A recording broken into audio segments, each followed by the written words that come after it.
Hello you wonderful people, I am Sarah and today I am going to make a really simple 3-ingredient sponge cake.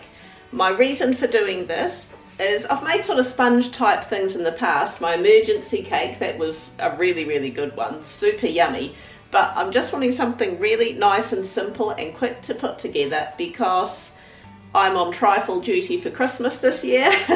And of course the sponge that goes in a trifle, it doesn't have to be fancy, it just has to be simple. I believe last year I actually bought the sponge to go in it and it cost me about $8 just for, you know, a square thing, and it was just sponge. And yeah, that did not sit right with me. Now first of all we want 4 eggs. In case you're wondering, I'm going to crack them into a cup first and then put them in here because they're eggs from my chickens and they're ones that I actually found hidden under a bush.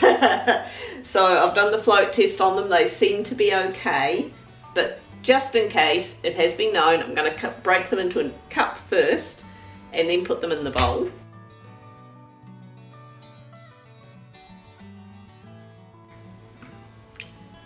Alright, be pleased to know all 4 of them were good. You can do this by hand, but it's just quite a lot of mixing, so I'm getting Dave to help me out with this. Alright, so I've just I'm just having to re-record this. Do you know what I just did? I just made this and I was meant to put 4 eggs in, which I did, 1 cup of sugar. For some reason, when my brain heard 1 cup of sugar, it decided to put a cup of milk in instead. And I didn't even realise until I'd added the cup of flour and I chucked it in the oven. And I thought, you know, I had a look at the mixture as you do, and I thought, it doesn't taste very sweet. Don't put milk in instead of sugar. What are you doing?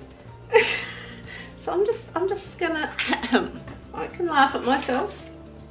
Fortunately, once I've had a bit of a cry, I even had the sugar sitting here on the bench. 1 cup of sugar. Right, and now you can mix this by hand if you wish. However, it does need to mix for about 8 to 10 minutes until it looks nice and pale and it's about tripled in size, and we will see you back here.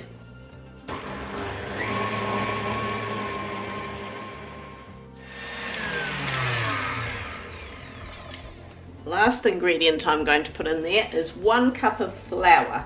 We just want to add it gradually, sift it in, and just fold it, just using a spatula thingy, technical term.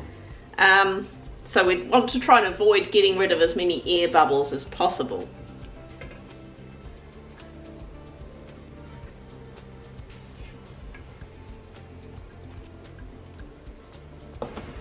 And then going to put this in a preheated oven at 175 degrees Celsius and cook it for about, or bake it I should say, for about 25 to 30 minutes or until a skewer comes out clean.